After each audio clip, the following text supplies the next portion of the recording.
Hallo almal en baie welkom by julle eksamen-oefenkamp. Ek hoop julle breine is aangeskakel en reg vir aksie. Right, vandag doen ons 'n lekker vinnige vasvra, net om seker te maak julle is heeltemal vuurwarm vir daai lewensoriënteringseksamen. So, is julle gereed? Kom ons spring dadelik weg. Goed, reg so. Ronde 1. Hierdie een gaan oor jou persoonlike gereedskapskis vir sukses. Ja, ek praat van jou selfbestuursvaardighede. Dink daaraan as jou superkragte, nê?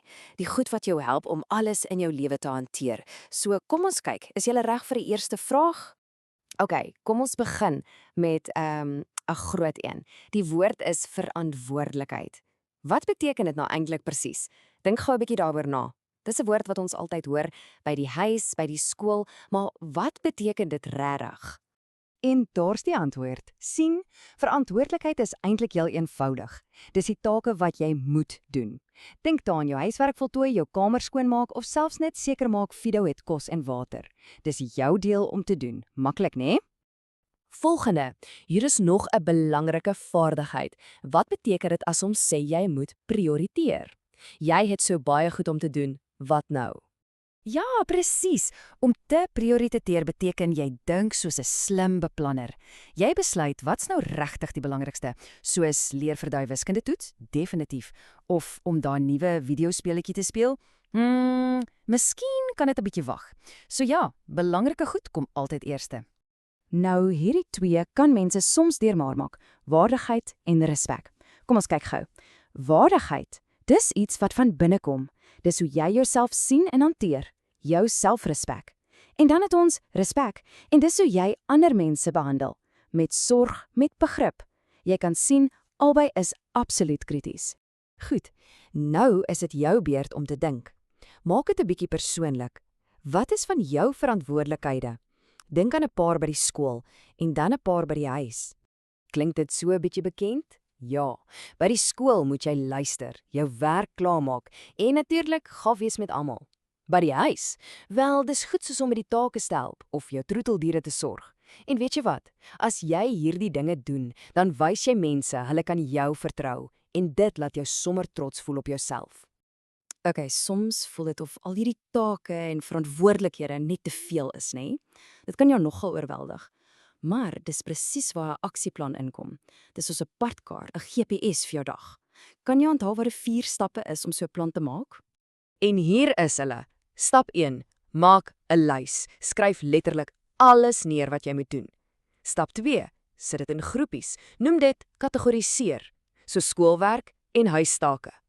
Stap 3, en ons het nou net hieroor gepraat. Prioritiseer. Wat is die dringendste? En laastens, stap 4: tydblokke. Besluit presies wanneer jy wat gaan doen. So, as daar een ding is wat jy moet onthou, is dit hierdie goue reël vir balans. Doen eers jou belangrike take. Kry dit uit die pad. En dan kan jy jou vrye tyd geniet sonder om skuldig of gestres te voel. En onthou, as dit regtig te veel voel, is dit 100% oukei om vir 'n ouer of 'n onderwyser te sê, help asseblief. Wow, julle het briljant gedoen in daai eerste ronde. Goed, kom ons beweeg aan na ronde 2.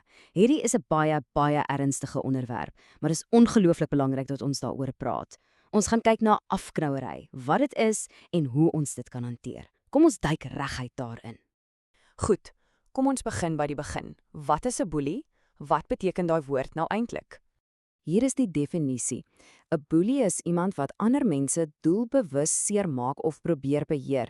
Daai woord doelbewus is die sleutel. Dis nie 'n ongeluk nie en hulle kies gewoonlik iemand wat hulle dink swakker is as hulle. So, dis belangrik om te weet, nie elke lelike ding wat iemand sê is dadelik afknouery nie. Daar's 3 spesifieke kenmerke wat 'n situasie regtig as afknouery definieer. Kan jy hulle onthou? En hier is daardie 3 belangrike punte. Eerstens, herhaling. Dis nie 'n eenmalige ding nie, dit gebeur oor en oor. Tweedens, 'n magsonbalans. Die boelie het op een of ander manier meer mag, of hulle is groter, of dalk meer populêr. En derdens, die opsettelike skade. Die hele punt is om iemand seer te maak, of dit nou emosioneel of fisies is. Afknouery het ook verskillende gesigte. Kom ons kyk gou of ons hierdie kan pasmaats. Slaan of skop. Ja, dis maklik, dis fisies. Naamroeping en lelike grappies. Dis verbaal. Dit gebeur met woorde. As iemand skinder of jou doelbewus uitsluit, dis sosiale afknouery. En daai nare boodskappe op jou foon of op die internet, dis kiberafknouery. Hierdie is 'n moeilike een, maar dis belangrik om te probeer verstaan.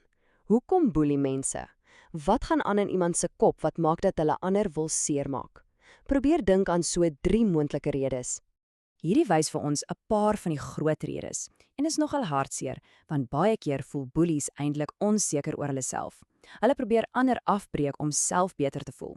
Ander redes kan jaloesie wees of 'n behoefte om mag te voel. Soms is dit groepsdruk of selfs dinge wat hulle by die huis sien of ervaar.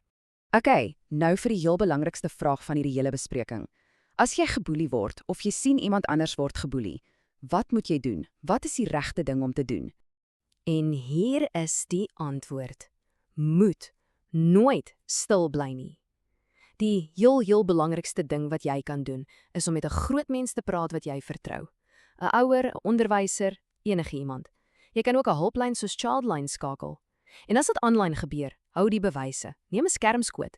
Onthou, om hulp te vra is nie swak nie. Dis die dapperste ding wat jy kan doen. En net so is ons aan die einde van ons vasvra. Julle het fantasties gedoen. Haal net 'n slag diep asem, want weet jy wat? Jy is nou amptelik eksamen gereed. Nee, regtig, goeie werk vandag. Ons het deur al daai sleutelkonsepte gewerk, van selfbestuur tot die hantering van moeilike situasies soos afknouery.